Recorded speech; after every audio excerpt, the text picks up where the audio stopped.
The morning air felt crisp and promising as I settled into the plush back seat of Chloe's SUV. The Meadowbrook Drive residence, my home for decades, receded in the rearview mirror, but I barely noticed.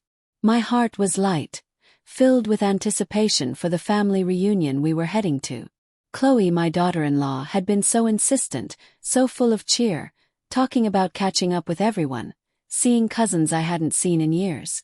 Brenda, her mother, sat beside me, a faint, knowing smile playing on her lips. She'd been a bit quiet on the drive over, but I chalked it up to her usual reserved nature. "Are we sure we're taking the scenic route, Chloe?" I asked, adjusting my Eleanor's faded leather purse on my lap. The miles were already ticking by, and I hadn't seen any familiar landmarks. "Oh, absolutely, Eleanor," Chloe chirped, her voice a little too bright. "Brenda found this amazing shortcut. It'll be an adventure." Brenda just nodded, her gaze fixed on the road ahead. I leaned back, content to let them handle the navigation. I'd brought along a dog-eared road atlas, just in case, but I trusted them. This was supposed to be a lovely weekend, a chance to reconnect with family, maybe even see my son, David, more than usual.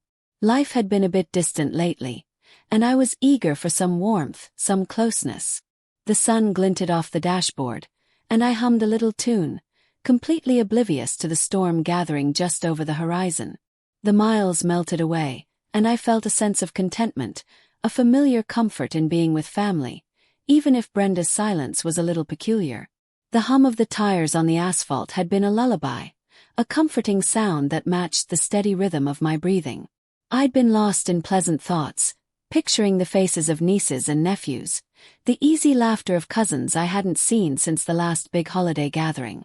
Chloe's chatter had been a bright counterpoint, a bubbly stream of family gossip and plans for the weekend. Brenda, as always, was the quiet anchor beside her, her presence a familiar, if sometimes distant, comfort. Then, without any warning, the SUV lurched.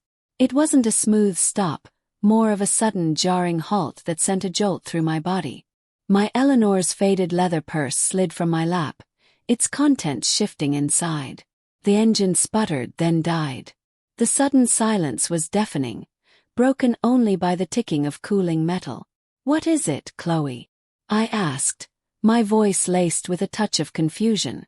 We weren't anywhere near a town, just miles and miles of scrub brush and endless sky stretching out on either side of the highway. The sun, which had been so warm and inviting, now seemed to beat down with an almost hostile intensity. Chloe turned in her seat, her face a mask I couldn't quite read. It wasn't the bright, cheerful expression from moments before. There was something hard in her eyes, something that made a knot of unease tighten in my stomach. Brenda remained silent, her gaze fixed straight ahead, as if she hadn't noticed the abrupt stop or my questioning tone. "Well, Eleanor," Chloe began, her voice losing its earlier lilt, replaced by a flat, almost bored tone. "Brenda and I have decided this isn't going to work." I blinked, trying to process her words. "Not going to work? What are you talking about, dear?" "The family reunion." Brenda finally spoke, her voice low and devoid of emotion. "We're not going to the reunion, Eleanor. And you're not going anywhere with us." My brow furrowed. This had to be some kind of joke, a bizarre prank. Chloe was always one for dramatics. "Oh, you too," I chuckled, trying to lighten the mood. "You're trying to scare me, aren't you? Very funny. Now let's get going, we're losing daylight." Chloe didn't laugh. She didn't even crack a smile. Instead, she reached over and unbuckled her seatbelt. Brenda did the same. "This is it, Eleanor," Chloe said, her voice chillingly calm. "This is where you get out." My breath hitched. "Get out? Chloe, what are you saying? Where are we?" I looked around frantically, trying to orient myself. The highway stretched out in both directions, a shimmering ribbon of heat and emptiness. There was nothing.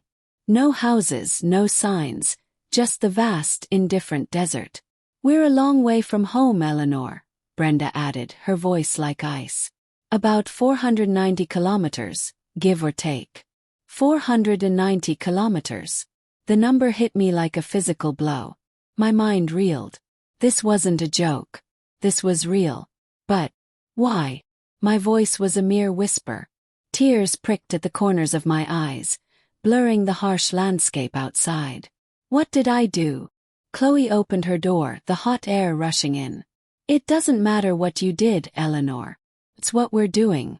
We're done with this. We're done with you. She looked at Brenda, a strange, triumphant glint in her eyes. Then they both looked at me. Their faces, usually so familiar, seemed alien, twisted into expressions of cruel amusement. Figure it out, mother-in-law. Chloe spat, a harsh laugh escaping her lips. Yeah, figure it out. Brenda echoed, her voice sharp and mocking. And then, with a speed that shocked me, they slammed their doors shut. The engine roared to life, a sudden, violent sound. The tires spun on the gravel shoulder, kicking up dust. I watched, frozen in disbelief, as the SUV lurched forward, accelerating rapidly. No. Wait. I cried, fumbling for the door handle, but it was too late. The vehicle sped away, a receding speck in the shimmering heat haze. They didn't look back. They didn't slow down. They just drove away, leaving me standing on the side of a deserted highway, utterly alone, the silence rushing back in, heavier and more terrifying than before. The sun beat down, relentless, and the vast emptiness of the landscape seemed to swallow me whole. I was stranded, abandoned, and the chilling laughter of my daughter-in-law and her mother echoed in the sudden, profound silence. I never returned home. The silence after the SUV disappeared was a physical thing, a heavy blanket smothering the already oppressive heat. I stood there, a statue carved from disbelief, the dust from their tires still settling around my sensible shoes. My Eleanor's faded leather purse felt like a lead weight in my hand. 490 kilometers. The number echoed in my head, a cruel joke that wasn't funny. My mind, usually so sharp, felt like a scrambled egg. What do you do when the people you trusted most, the people you loved, just leave you? My eyes scanned the endless stretch of highway. Nothing. Just heat waves dancing on the asphalt, mocking my predicament. Panic, cold and sharp, began to prickle at the edges of my composure. I was 72 years old, for heaven's sake. Not exactly equipped for a desert survival mission. I hugged my purse tighter, a pathetic shield against the vast emptiness. I needed help. But who? And how? Just as a sob threatened to escape, a flicker of movement caught my eye. Patrol car slowly making its way down the highway. Hope, a tiny, fragile thing, bloomed in my chest. I raised a trembling hand, waving it frantically. The car slowed, then stopped a few yards away. A window rolled down, revealing a uniformed officer. Officer Ramirez, his name tag read. He looked to be in his mid-40s, his face weathered, his eyes carrying a weariness that felt familiar. "Everything all right, ma'am?" he asked, his voice calm, professional. I stumbled forward, my voice cracking. "No, officer. No, it's not. My daughter-in-law and her mother. They just left me. They just drove off." The words tumbled out, a messy confession of betrayal. He listened patiently, his expression unreadable. He didn't seem surprised, which somehow made it worse. "Left you here?" I nodded, tears finally spilling over, hot tracks on my dusty cheeks. "Yes," I said. "They said they were done with me. They drove away. I don't know where I am." Officer Ramirez sighed, a soft, almost imperceptible sound. He reached for his radio. "Can you tell me your name, ma'am?" "Eleanor. Eleanor Vance." He spoke into the radio, relaying my name and situation. His tone was neutral, devoid of judgment, but I could feel the unspoken questions hanging in the air. Why was a woman my age out here alone? What was the story? After a few minutes, he turned back to me. "Okay, Eleanor. They've put out a general alert. But honestly, ma'am, this is pretty far out. It'll take some time for anyone to get here if they even can." He paused, his gaze sweeping over the desolate landscape. "You're a long way from anywhere. Best advice I can give you. Try to find some shade. Conserve your energy. And if you see anyone else, be careful. This isn't the safest place to be stranded. He didn't offer me a ride. He didn't offer me water. He just offered a stark warning, a dose of reality that felt like another blow. His minimal assistance was, in its own way, as cold as Chloe and Brenda's departure. He was just doing his job, I supposed, but it felt like another door slamming shut. He drove off, leaving me once again in the suffocating silence, the officer's words ringing in my ears. The sun beat down, relentless, and I knew, with a chilling certainty, that I was truly on my own. I had to figure this out. I had to survive. The officer's words hung in the air, heavy and cold. You're a long way from anywhere. He'd driven off, leaving me with the relentless sun and a silence that screamed louder than any engine. My Eleanor's faded leather purse felt even heavier now, a useless anchor. I had to move, had to find some kind of shelter. Looking down the highway in the direction they'd gone was pointless. They were long gone. My eyes scanned the other way, and there, shimmering in the heat haze, was a sign. Faded, peeling paint but legible. Starlight Motel. It wasn't exactly the Ritz, but it was a building, a place with a roof. It was my only option. Walking towards it felt like wading through thick honey. Each step was an effort, my 72-year-old legs protesting with every movement. The heat was a physical force, pressing down on me, stealing my breath. The motel, when I finally reached it, was even more run down up close. A single-story building, painted a sickly pale yellow, with a neon sign that flickered erratically, missing a few letters. Starlight MOL. It looked like it had seen better days, maybe back when Elvis was still on the radio. But there was a desk, a sliver of hope in the vast emptiness. I pushed open the door, a bell above it jingling weakly. The air inside was thick with the smell of stale cigarettes and cheap disinfectant. A woman with tired eyes and hair pulled back in a severe bun sat behind a counter cluttered with paperwork. She looked up, her expression one of mild annoyance, as if my arrival was an inconvenience. "Need a room," I managed, my voice raspy from the heat and disuse. She eyed me, taking in my disheveled state, my dusty clothes. "Just one?" she asked, her tone flat. "Yes, just one." I fumbled in my purse, my hands shaking, pulling out the few bills I had left. It wasn't much, but I hoped it would be enough. The officer had mentioned a general alert, but what good was that out here? Nobody was coming for me anytime soon. She counted the money slowly, her gaze flicking up at me occasionally. "That'll be for one night. Non-smoking, second door on the left." She pushed a key across the counter. It was a heavy, old-fashioned metal key. I took it, mumbling a thank you, and turned to leave. The weight of it all was starting to sink in. Chloe and Brenda had just left me. Like I was a piece of trash they'd found on the side of the road. The sheer audacity of it, the coldness, was almost unbelievable. I'd always thought of myself as a good mother-in-law, always trying to be helpful, to be kind. What had I done to deserve this? Back in my room, the door clicked shut behind me, sealing me in with my despair. It was small, sparse. A bed with a faded floral comforter, a dresser, a small TV bolted to the wall, and a bathroom that looked like it hadn't been updated since the Eisenhower administration. But it was a sanctuary. A place to escape the brutal sun and the crushing realization of my situation. I sank onto the edge of the bed, the springs groaning in protest. My Eleanor's faded leather purse lay beside me. I opened it, looking at the few personal items inside. A small, dog-eared road atlas, a stack of old family photographs, a well-worn Bible. These were the remnants of my life, the life that had been so carelessly snatched away. The distance from home, that number, 490 kilometers, felt like an insurmountable chasm. It wasn't just miles. It was a lifetime away from everything I knew. I closed my eyes, trying to push back the tears, but they came anyway, hot and heavy. This wasn't a joke. This wasn't a prank. This was real. I was alone, stranded in a place I'd never heard of, with no one to turn to. The memory of Chloe's cruel laughter, Brenda's chillingly calm voice, played over and over in my head. They'd wanted me to suffer. And right now I was. The Starlight Motel, with its flickering sign and stale air, was my new reality.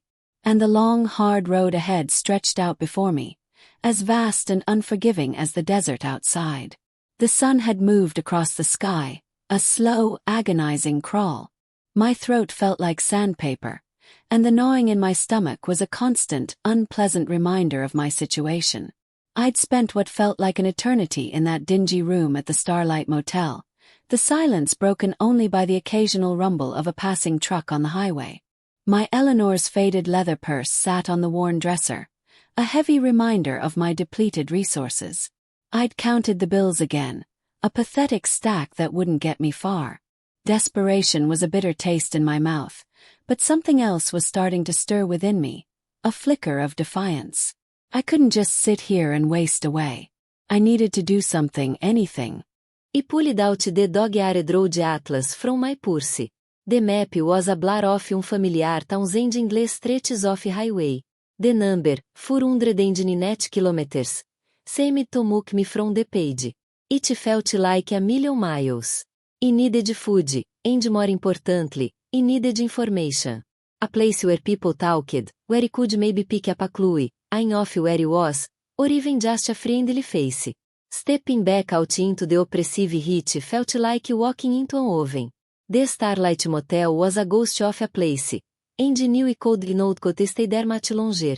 Following the dusty road a little way, I spotted a sign, barely visible through the heat as The Cozy Corner Café. It was thematic, just a small, single-story building with a faded evening. But the promise of a meal, of human contact, was enough. As I got closer, I could hear the long-off conversation, the clinking of dishes. It sounded like a real place, a place where people lived their lives. Pushing open the door, a small bell above it jingled. The air inside was a welcome relief, cool and filled with the comforting aroma of coffee and frying bacon. It was a typical dinner, with red vinyl boats and a long counter. A few locals were scattered around, nursing coffee cups and chatting. Behind the counter, a woman with kind eyes and a warm smile was wiping down the sun face. She looked to be around my age, maybe a bit older, with a friendly, no-nonsense air about her. Well, hello there, she said, her voice soft but clear. Haven't seen you around here before. Come on in, grab a seat anywhere. I managed a vague smile, my voice still a little rough. Thank you. I could use some coffee. She nodded, her gaze taking my disheveled appearance without judgment. You look like you've had a long day, honey. Coffee is on the house. And maybe you'd like something to eat. We've got a special today. Meatloaf with mashed potatoes. Tears pricked at my eyes. It wasn't a simple offer, but it felt like a lifeline. That sounds wonderful, I shocked out. Thank you so much. I slid into a booth near the window, the vinyl surprisingly comfortable. The woman, who introduced herself as Sarah Jenkins, brought me a steaming mug of coffee. It was the best coffee they ever tasted. As I sipped it, the warmth spread through me, chasing away some of the chill of fear and despair. Sarah brought over a plate piled high with the most delicious-looking meatloaf, gravy, and fluffy mashed potatoes. Eat up, she said, placing the plate in front of me. You need your strength. I started to eat, slowly at first, then with more urgency. It was the first real food they had in what felt like days. Sarah sat down across from me, her expression one of genuine concern. She didn't pry, didn't ask too many questions, but her presence was a comfort. You look like you've been through the ringer, she said gently, after a long, comfortable silence. Anything you want to talk about? And then, the dam broke. The words, the confusion, the sheer terror of being abandoned, poured out of me. I told her about Chloe and Brenda, about the car ride, about being left on the side of the road. I told her about the Starlight Motel and my dwindling funds. Sarah listened patiently, her hand occasionally resting on mine, a silent gesture of support. She didn't offer easy answers, but she offered something just as valuable. A sympathetic and a shared moment of humanity in this desolate place.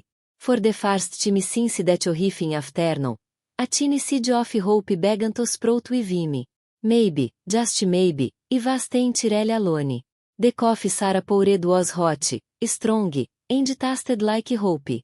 Sitting in that booth at the cozy corner cafe, with the comforting smell of bacon and the lawn of local chatter around me, something shifted. For the first time since that nightmare on the highway, I was just a victim. Sarah's gentle questions, hark as strengthening. It was like a ball on a raw wound. She didn't judge, didn't push, just listened. And as I poured out the whole sorry story, the sheer injustice of it all, a different kind of fire started to burn inside me. Not the panic of being stranded, but a steady, determined flame. They fought they broke me, left me for dead on the side of the road. Chloe and Brenda, with their cruel laughter and that chilling finality. My own son, David, somewhere out there, probably oblivious, or worse, complicit. The thought of them, of their casual disregard for my life. It was enough to make my blood boil. But Sarah's kindness, it reminded me that not everyone was like them. There was good in the world, even in a dusty little town like this, miles from anywhere new. I looked down at my Eleanor's faded letter purse, still clutched in my lap. Inside, the dog-eared road atlas felt less like a symbol of my helplessness and more like a tool. 409 kilometers. It was a long way, sure, but it was the impossible distance. Not if I was smart. Not if I was careful. Not if I stopped feeling sorry for myself and started thinking. You need a plan, Eleanor, Sarah said softly, as if hid in my mind. She debroke me a slice of her famous meatloaf, and I devoured it like a starving woman, which, I suppose, I was. Sitting here, waiting for someone to rescue you. That's not gonna work out here. She was right. I could not just fade away in this forgotten corner of the country. My life, my reputation, my dignity, they tried to steal it all. But they had succeeded. Not completely. The betrayal was a deep wound, but it was also a catalyst. My initial shock and fear were giving way to a settle resolve. I was going to be a ghost, forgotten and left behind. I was Eleanor Vance, and had a life, a family, and a whole lot of people who deserved to know the truth about what Chloe and Brenda had done. I needed to be smart. I needed to be strategic. This wasn't just about getting home anymore. It was about making them pay. It was about showing them that you don't mess with an old woman who still has fight left in her. I thanked Sarah, my voice stronger now, more purposeful. As I stepped back out into the sunlight, the Starlight Motel seemed like a distant bad dream. The road ahead, though uncertain, felt different. It felt like mine. I had a new purpose, and it was a purpose forged in betrayal, fueled by a key rage, and sharpened by the unexpected kindness of a stranger. The game had changed, and was ready to play. The next few days were a blur of early mornings and late evenings. Sarah at the cozy corner cafe was a godsend. She let me help out with washing dishes, wiping down tables, anything that kept my hands busy and my mind from spiraling. The pay was peanuts, barely enough for a cup of coffee and a slice of toast, but it was something. It was a start. I needed more, though. I needed to get my bearings, figure out where exactly was, and start piecing together how I was going to get back, or at least, how I was going to make Chloe and Brenda pay for this. I remembered seeing a sign for a public library on the edge of town when Sarah drove me back to the Starlight Motel after my first day working. The next morning, after a quick, cold shower, I walked. It was a good hour's walk, but the crisp morning air, even with the underlying dust, felt good. It was better than being cooped up in that dingy room. The downtown public library was a small, unassuming brick building, the kind that probably had seen a major renovation since days in over administration. But inside, it was a different story. It was quiet, orderly, and blessedly cool. The sell of old paper and lemon polish filled the air. A friendly librarian, a woman with kind eyes and a bun that looked like it could hold a small bird's nest, pointed me towards the computers. I spent hours there, day after day. Sarah would give me a packed lunch, and the head straight to the library. I'd start with local newspapers, old ones if could find them, looking for any mention of a town the next size up, or any news that might give me a clue about the area. I learned that was in a county called Wakaven, in a state the only ever driven through. The distance to anything familiar felt immense, but now, with a map and a bit of research, it felt less like an insurmountable wall and more like a challenge.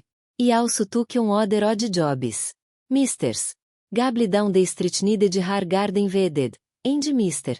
Henderson from the hardware store asked me to help sort inventory in his dusty back room.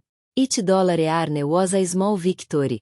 A teeny step away from the helplessness I felt on that highway. It was glamorous. Not by a long shot. My hands were rough, my back ached, and was constantly tired.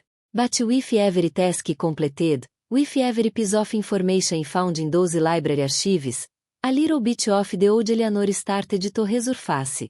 The fear was still there, alone beneath the surface, but it was being drowned out by a growing sense of purpose. I was no longer just a victim.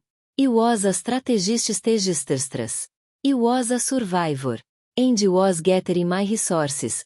One dusty newspaper and one backbreaking story at a time. I needed to know more about David and Chloe, about their lives. The library was my battlefield, and knowledge was my weapon. The money I scraped together from weeding gardens and sorting dusty hardware store shelves was much, but it was enough. Sarah, bless her heart, knew a guy who ran a little electronics shop on the other side of town. He had a used laptop, nothing fancy, a bit scratched up, probably seen better days, but it powered on. For $50, it was mini. $50 that felt like a king's ransom.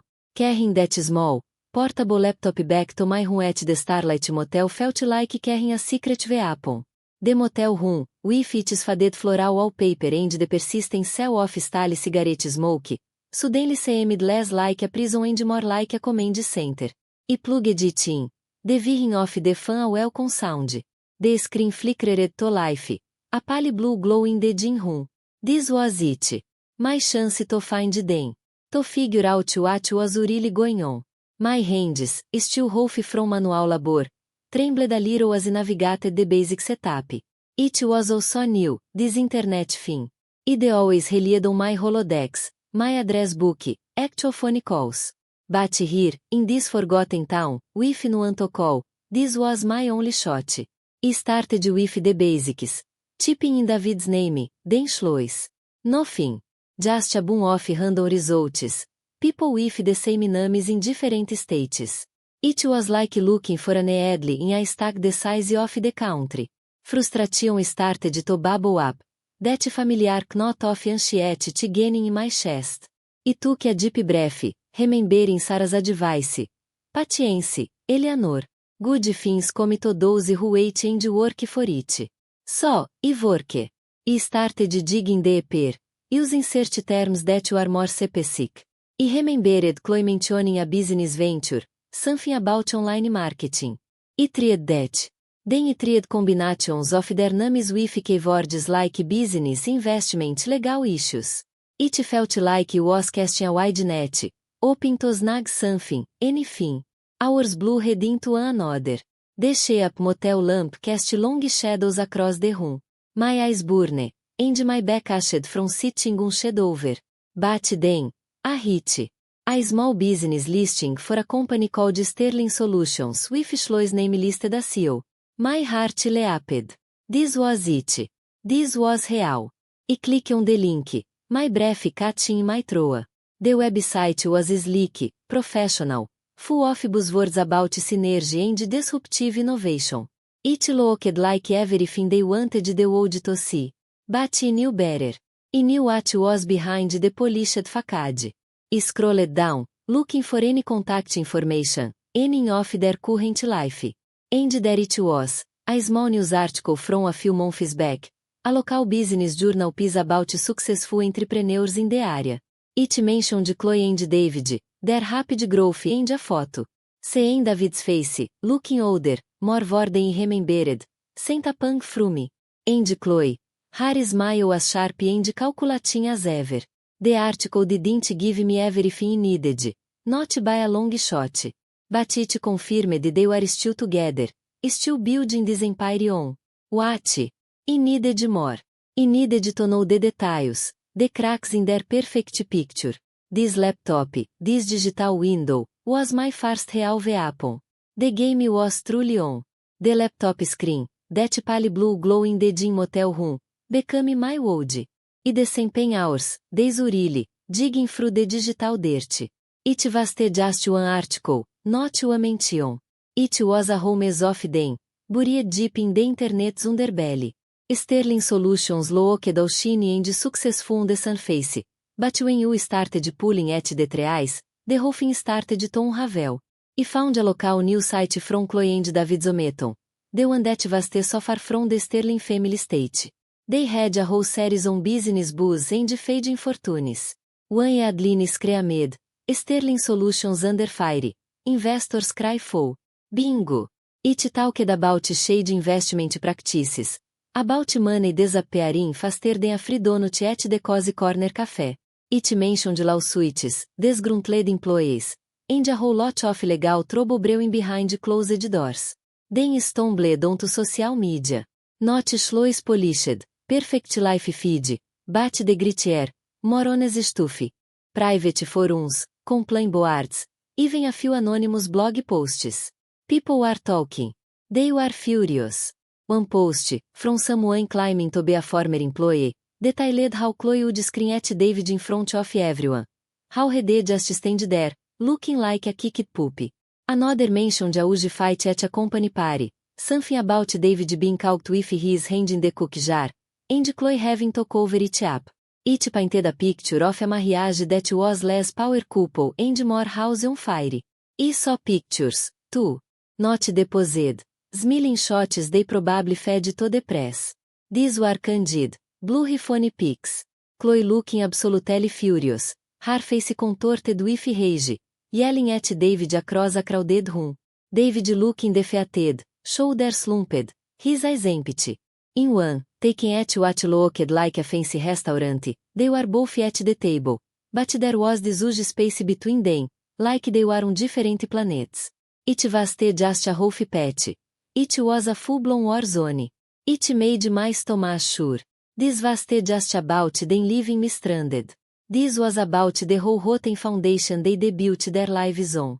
They were living a lie, a big, flashy, expensive lie, and it was cracking under the pressure. Saying it all laid out, piece by painful piece, was almost as bad as being left on that highway. It confirmed everything I suspected. But it also showed me a depth of misery at take it grasped. David, my son, trapped in a life with a woman who seemed to thrive on his misery. It was a different kind of abandonment on the a slow, agonizing one. This digital trail, this messy, unfiltered truth, was exactly what I needed. It was the confirmation, the evidence. The game was definitely on, and finally had my playbook. The days at the Starlight Motel are starting to blend together. A grey blur of cheap coffee and English internet searches. That little laptop, Miley Fellini, was zooming away on the shipped Formica desk. Sarah had mentioned the community center downtown had free Wi-Fi, a place where folks could get online without paying an arm and a leg. It seemed like a good idea, a change of scenery, and maybe a chance to catch Chloe off guard if she was still in this neck of the woods. So, one afternoon, I packed up my laptop and headed over. The community center was a modest building, selling faintly of disinfectant and old paper. There were a few people scattered around, mostly older folks hiding newspapers or younger kids tapping away on their own devices. I found a key at corner table, plugged in, and got to work. It was slow going, trying to piece together the puzzle of Sterling Solutions and the mess it seemed to be. That night, I was still at the center. The only one left besides the sleep attendant nodding off behind the counter. The place was quiet, Almost to que é. I was scrolling through some obscure business forum, trying to find anything about David desenvolvimento, when hard it. Find it first. Then clearer. Voices. Coming from the small conference room just off the main area. The door was ajar, and the sound carried. It was Chloe. Her voice, usually so smooth and practiced, was ragged, laced with a panic I'd never heard before. She was on the phone, passing. No, you can't do this to me. Not now, she said. I froze, my heart hammering against my ribs. I didn't want to eavesdrop, not really, but could not cut them off. It was like watching a car wreck you knew was coming. Then I heard another voice, male, sharp, and angry. You promised me, Chloe. You guaranteed this would be a clean exit. Chloe's voice cracked. David, please. We need to figure this out. They were talking about fraud. Actual fraud. David. My David. His name, soaking with scent desperation, sent a chill down my spine. Resounded Viac, pathetic, just like the online posts had hinted. Fraud. You think the one who messed up? You are the one pushing this whole Sterling Solutions garbage. David shot back, his voice rising. And now Brenda's gone silent. Just like that. Brenda. Of course. She was always the puppet master. Chloe was sobbing now, a raw, ugly sound. She said she had it handled. She said the investors were managed. I don't know what to do, David. We are going to lose everything. I gripped the edge of the table. My knuckles white. This was it. The messy, ugly truth behind their perfect facade. It was just about leaving me stranded. It was about a whole web of lies. And it was all coming undone.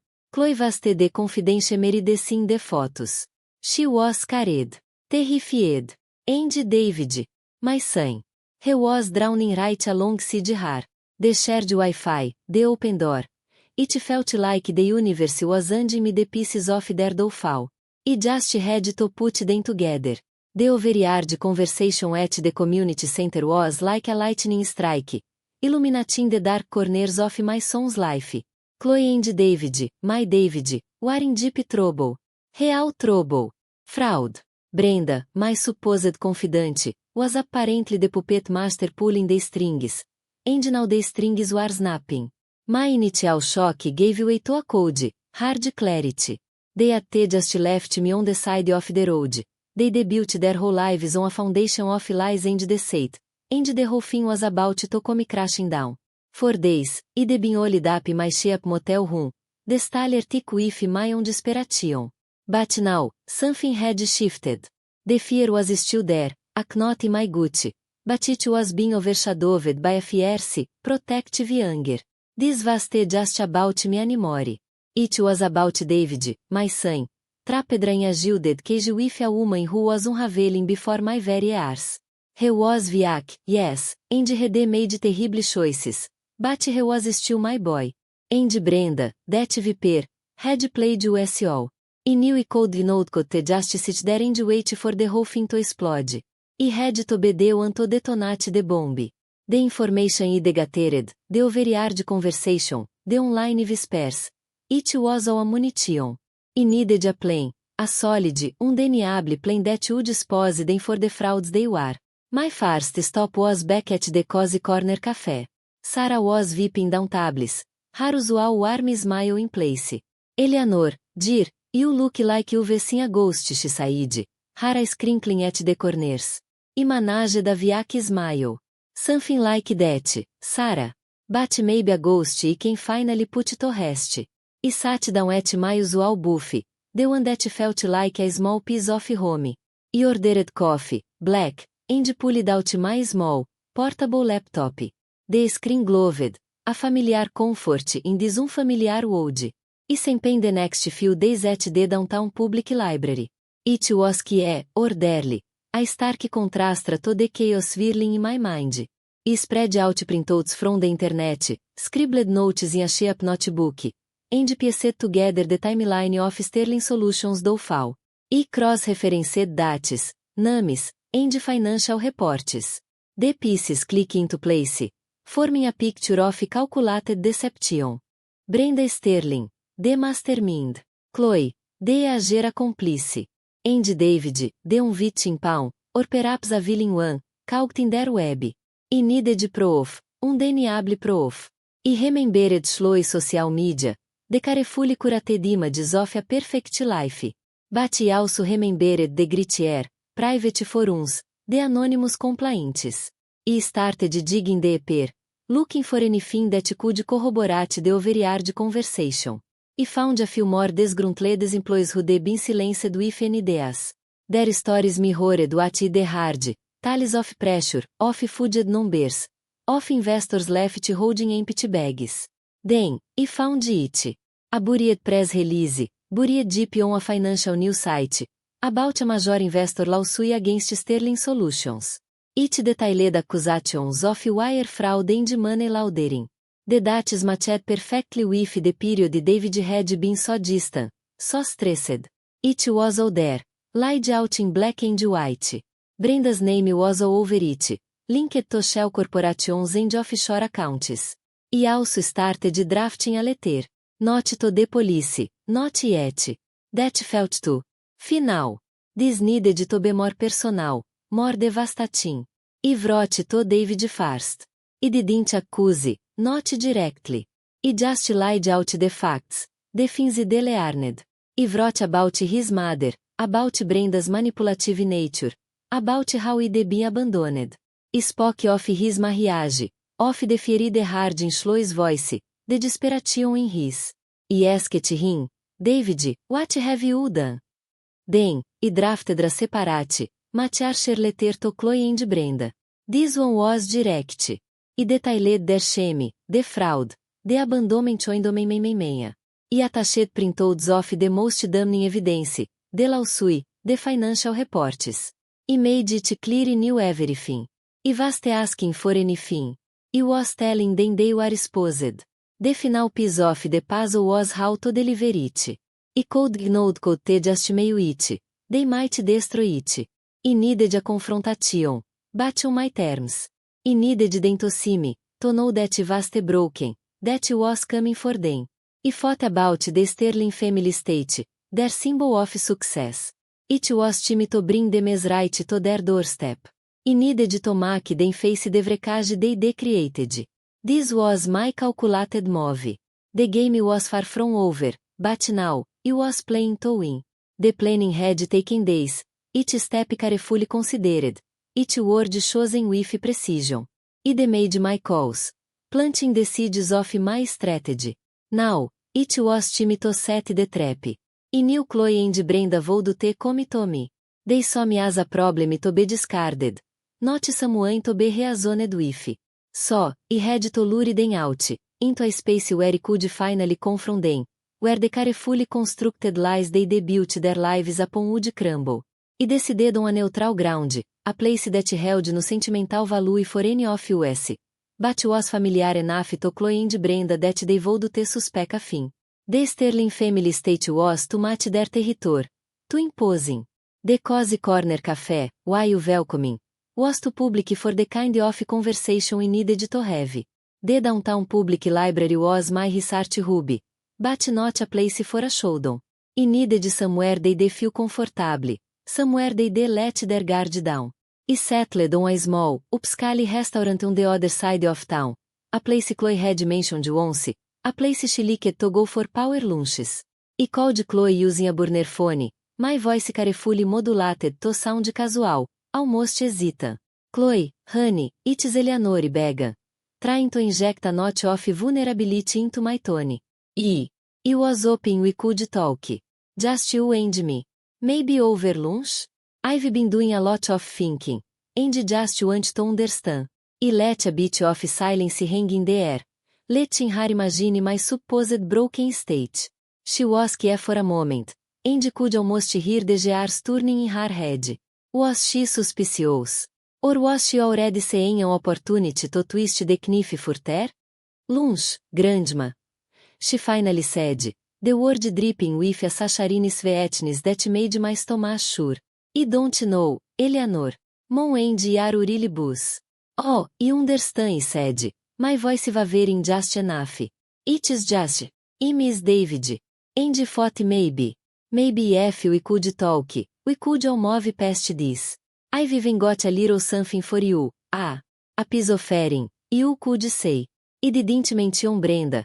Letting Chloe believe this was a private reconciliation attempt. It was a calculated risk, but new Chloe's vanity, her need to be seen as the one in control, the one who could mend things. A piece of offering. Chloe repeated, in of curiosity now in her voice. What kind of piece of offering? Just. Something small and lit. Something thought you'd appreciate. I'll have it with me. Just say the word, and I'll book a table. My treat, of course. I let her think she was being generous by even considering it. After a tense pause, she relented. Fine. Eleanor. Tomorrow. No on. The Willow Creek Bistro. But this is it. No more drama. She hung up before he could respond, leaving me with a sense of green satisfaction. She'd taken the bite. The next day, I arrived at the Willow Creek Bistro early. The place was elegant, ushed, with soft lighting and attentive staff. I chose a table in a key corner, with a clear view of the entrance. On the table, I placed my small, portable laptop, its screen turned off, and beside it, a single, unopened envelope. This was it. The culmination of everything. The carefully gathered evidence, the letters I drafted, all had to be presented. I was going there to beg or to plead. I was going there to deliver the truth, the unvarnished, ugly truth. I adjusted the tarnished silver locket around my neck, a small comfort, a reminder of who I was before they tried to break me. I took a deep breath, ready for whatever came next. The waiting was the hardest part, the silence amplifying the thrumming in my veins. I watched the door, my gaze steady, my resolve firm. They were coming. And I was ready. The heavy glass door of the Willow Creek Bistro swung open, admitting Chloe and Brenda.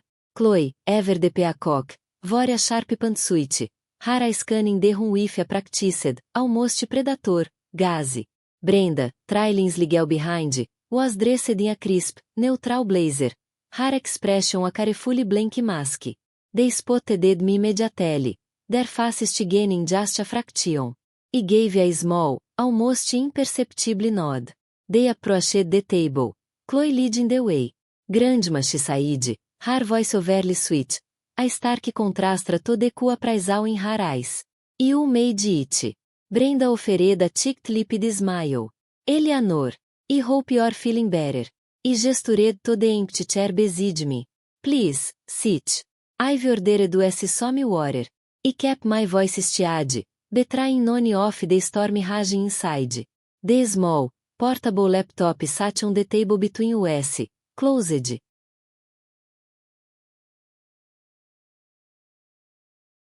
The fear was palpable now, the bravado gone. We need to go, Brenda said. Her voice ticked. She stood up abruptly, her chair scraping loudly against the floor. Chloe followed, her movements jerky and uncertain. You can't from this, called after them. My voice carrying across the hushed dining room. The truth always comes out. They didn't look back. They practically fled the restaurant, leaving me alone at the table with the lingering scent of their desperation and the kian of my own vindication. I watched them go, a sense of profound peace settling over me. The weight they carried for so long had finally lifted. It was time for David to face his own part in all of this, to finally confront the mess his wife and mother had created. My revenge wasn't about destruction, but about revelation. And the truth, as it always does, would set us all free, one way or another. The carefully constructed world of Sterling Solutions, and the lies that propped it up, was about to crumble. The silence in the restaurant, after Chloe and Brenda bolted, felt different. It was the heavy, tense key of before, but a clean, almost crisp stillness. It was the sound of a storm passing, leaving behind a vast clean sky. He sat there for a long moment, the scattered papers on the table, the lawsuit, the employee complaints, the corporate shell details. A testament to the chaos they just unleashed. My hands, which had been clasped so together in my lap, relaxed. The frantic drum solo in my chest had finally subsided, replaced by a steady, rhythmic beat. Walking out of the Willow Creek Bistro, the afternoon sun felt warmer than it had in a long time. It was just the sun, though. It was the feeling of the weight they'd been carrying for years. The crushing burden of betrayal and helplessness, finally lifting. It didn't hail a cab. Instead, he started walking, just putting one foot in front of the other. The familiar streets of my old neighborhood, the ones they'd been driven away from, looked different now. They weren't just a reminder of what was lost, but a path forward. I found myself drawn to the small park near my old house, the one with the big oak tree where David used to play as a boy. I sat on a bench, the wood familiar beneath my hands. I pulled out the tarnished silver locket from my pocket. A bit falling into during those lonely months. It was a simple thing, but it held a universe of memories. Looking at the faded pictures inside, I didn't feel the sting of regret or the ash of loss as Acutelhas used to. Instead, there was a quiet acceptance. My life had been irrevocably changed, shattered into a million pieces by the cruelty of those two women. But in picking up those pieces, I had just rebuilt what was there before. I forged something new, something stronger. The experience had stripped away the illusions, the polite pretenses, and revealed a core of resilience yet non I possessed. I was no longer just Eleanor Vance, the grieving mother and grandmother. I was Eleanor, the woman who had faced down her tormentors and reclaimed her truth. The calls Chloe had made, the desperation in her voice, had been a stark reminder of the mess David was still trapped in. He was living a hell, just as I told her, a consequence of his own weakness and his wife's ruthless ambition. I knew he would forgive me easily, maybe never. But he needed to see the truth, to understand the foundation of lies his marriage was built upon.